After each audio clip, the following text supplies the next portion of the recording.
Manchester United 2, Liverpool 1. Erik ten Hag gets his first Premier League victory of the season. Manchester United prevents making a bit of unwanted history. Of course, we've never lost our opening 3 Premier League games, and we haven't this season either. And frankly, where on earth did that come from? I can't stand here and lie and say I expected that from Manchester United. I didn't. I really didn't. I was going into this game incredibly pessimistic. I wondered just how bad, honestly, it was going to get. But Erik ten Hag, Manchester United, and every single player that stepped on that pitch this evening deserves a huge amount of credit. And I think we need to single out individuals here. I'll talk about the back four, because that back four, I can believe in. That back four for Manchester United, I can really see something happening there. The key to it, I think, is Rafael Varane. Can he stay fit? But if he can, talk about the performances we saw there. Let's go from left to right.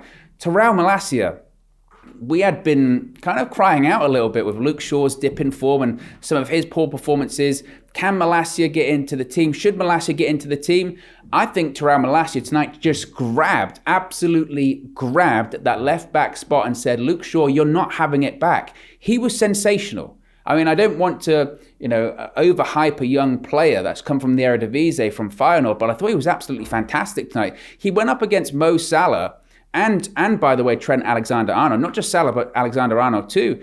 And he didn't win every single battle. He didn't win every single duel, but he kept them at bay long enough, and Salah still scored his goal, but he kept them mostly quiet throughout the evening. And I think he deserves just a huge amount of credit for what was really a fantastic performance from him. And again, that left-back spot is his right now. Luke Shaw, if you're watching this, I doubt you are, but if Luke Shaw, if you're watching this, you've got to come back and get your left-back spot, because it's Tyrell Malacia's now. It's his to lose. I thought he was absolutely brilliant. The centre-back pairing, Lisandro Martinez, Jamie Carragher, you should apologise. You need to apologise to Lisandro Martinez. You can do your bit on Monday Night Football last week saying he's too short to be a centre-back. Teams are targeting him. Well, Erik ten Hag said it. The data does not back that up. The data does not prove that. And if you want to look at the data tonight, the data absolutely 100% backs up what Erik ten Hag was saying. Lisandro Martinez tonight was absolutely immense. Forget height, forget anything like that. He showed tenacity. He showed aggression. He showed fight. And that's a key theme throughout Manchester United this evening. They showed fight, they showed grit. And it maybe is an indictment on where Manchester United are right now, that the bare minimum we're happy with, i.e. players showing fight, players running. But we saw it this evening, and I thought Lisandro Martinez absolutely epitomised that. I thought he showed grit, I thought he showed fight, and I thought he showed aggression in what should be an aggressive game. And that is really what is going to drag us through. And I thought his relationship with Rafael Varane tonight was absolutely brilliant too. They were celebrating tackles. They were celebrating not conceding. They were celebrating making sure that they stopped Liverpool's attack progressing forward. And that's what we want. We want that drive. We mocked passion and desire last year, but we've got it back tonight. Now again, one win does not make an entire season, and one win for Erik ten Hag will not make his Manchester United career, but it's a really big moment and a really big moment for the defence. Also, since I'm talking about the back four, I thought Diogo Dalot again was very, very good, and that back four has to be Manchester United starting back four right now. Captain be damned, Harry Maguire, wages, reputation, international caps, previous appearances, they mean nothing after tonight. Let's judge it on the game we just had, and that game was excellent. So that back four has to stay also. I do want to talk about those attacking positions too. I want to specifically talk about Marcus Rashford and Jadon Sancho, two players that we spoke about needed huge seasons. We know Rashford hasn't played well for a really long time, and in those first two games was really poor. And I genuinely did wonder at times, will we ever see the old Marcus Rashford again? Will we ever get back to what he was like previously? And again, it's one game and you have to be careful, but again, talk about grit. Talk about running. Talk about an element of quality. Sometimes Rashford has gotten these one-on-one situations and the quality hasn't been there. It was there tonight. And again, that grit was there. I was surprised to see Rashford start up front. When that team was announced by Erik ten Hag, 4 changes, and one of them was Marcus Rashford shifting from the left-hand side into a striker. I was surprised because myself personally, I felt that Rashford can't be a striker. But you saw why, and this is the genius of Ten Hag this evening, you saw why Ten Hag decided to play him there because he needed that striker that was willing to run, that was willing to press, and was going to link up with the front three. And Rashford did that as a striker. Now, obviously, when Martial came on at half-time, he moved back out to the left-hand side, and that's how he got his goal, from the left-hand side. So I think he deserves a ton of credit. Jadon Sancho, that first goal is just coolness and composure personified. During the match, I'm screaming, give it to Rashford, give it to Rashford. He says no, he puts his foot on the ball, he plants James Milner in the ground, and also Alisson at the same time, and slots it into an empty net. And I really hope for him, again, we talk about big seasons, I really do hope for him that can be the catalyst. Same as Marcus Rashford. I hope this evening can be a catalyst because, yeah, we saw attacking threat from both of them, but I also thought we saw defensive work from them as well, and that defensive hard work, and I think they deserve to be commended for that. Anthony Martial came on at half-time, and I really do truly feel that we saw exactly what Erik ten Hag wants from his striker.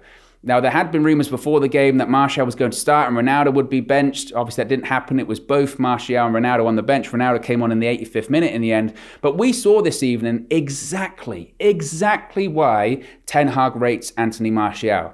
His link-up play and his play with his back to goal, with a defender behind him, was brilliant. Absolutely brilliant. The assist that he gets for that Rashford goal was brilliant. And he was going up against Virgil van Dijk. A couple of times he spun him.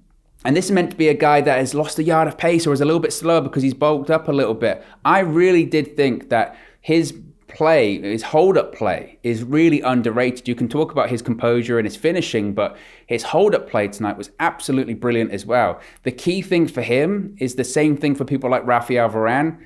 Can they stay fit? If they can stay fit, they can be major assets to Erik ten Hag this season at Manchester United. And fingers crossed, they absolutely will be. And to talk about the Manchester United manager as well, I went into this game thinking we were going to get absolutely steamrolled by Liverpool. And I'm not saying that Erik ten Hag did as well, but I'm sure he probably thought it's a big ask, right? We know the quality of Liverpool and we know the lack of quality in Manchester United in these first two games prior to tonight. We knew that. But what Erik ten Hag has been able to achieve in the last 7 days, it feels nothing short of miraculous. And again, I don't want to overhype it, but he got a side that ran 13k less than Brentford last weekend and had them out sprinting and outrunning a Liverpool side that is known for high energy, high press, outrunning the opposition. He galvanized a group of lazy players that didn't want to work. And how has he done that in 7 days? By being disciplined. By telling them, no, this isn't going to be like before. This isn't going to be like Jose Mourinho. This isn't going to be like Ole Gunnar Solskjaer. This isn't going to be like Ralf Rangnick, where you can just not do the work and I'll go. I'm staying here. And guess what? If you're not willing to run or you don't have the attitude, you're just not going to play. And I think that's a situation that they're in right now. He has said that Harry Maguire and Cristiano Ronaldo and the others have a part to play this season, and I'm sure they do. But those that started tonight have firmly established themselves as starters under Erik ten Hag. And you look at names like Casemiro coming in, adding to that bite that we already have with people like Lisandro Martinez. That's exactly what we need. Rumours of Anthony and Cody Gakpo, extra quality, providing competition for Jadon Sancho and Marcus Rashford. Suddenly it looks like we've got some strength in depth, granted, if we get those players in. So it's a massive positive that I didn't see coming. I think Ten Hag and I think the entire Manchester United group of players that played tonight deserve a huge amount of credit. But also it must be said in conclusion here, great night, great result. And Casemiro is a great signing, and possibly more signings are going to be made. But the most important thing is still the ownership situation at Old Trafford. Don't let this evening distract you. Don't let the result distract you. Don't let the remaining days of the transfer window distract you from what is the biggest issue at Manchester United, and that is the ownership issue. Until we get the owners out of the club and we get someone that is willing to invest money, we will still go behind. The fact that we're celebrating this victory and we're talking about it, it feels miraculous because we know Manchester United are poor and poorly run. That shouldn't be the case. We should be expecting victories over Liverpool at Old Trafford. And with proper ownership, we can get there. So a huge victory for Manchester United, a huge victory for Erik ten Hag, and fingers crossed there'll be more to come in the future.